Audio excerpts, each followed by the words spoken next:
Avant de commencer, n'hésitez pas à vous abonner à la chaîne et d'être courtois dans les commentaires. Du côté du Mali, la MINUSMA renforce son dispositif sécuritaire à Ménaka.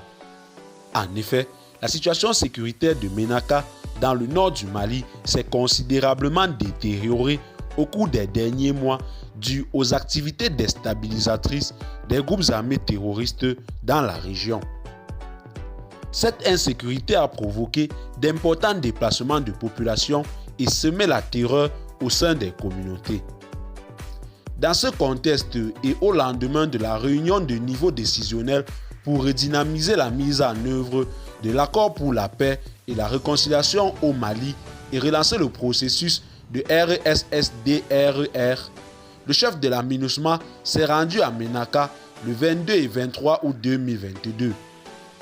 El Gassimouane y a rencontré les autorités régionales civiles et militaires, les groupes armés signataires, les représentants de la société civile et plusieurs partenaires. Rencontres au cours desquelles les participants ont réaffirmé leur désir de voir la MINUSMA rester présente et renforcer son action dans la région. Cette visite avait pour objectif de marquer la solidarité de la MINUSMA, d'écouter les populations et de mieux cerner la situation sécuritaire pour mieux accompagner les autorités. Au terme de ces rencontres, M.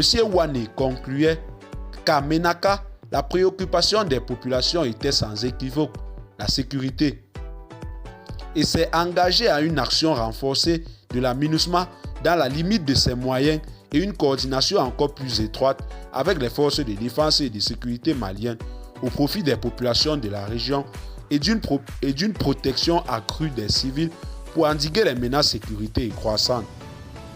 Plus de moyens humains et logistiques.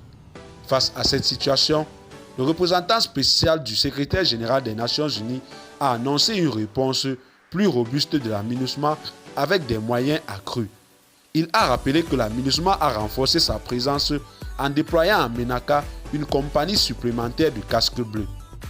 Dès le 25 août, la force de la MINUSMA a déployé une unité aéromobile composée de 2 hélicoptères d'attaque. Et bien, chers téléspectateurs, c'est tout pour cette note d'information.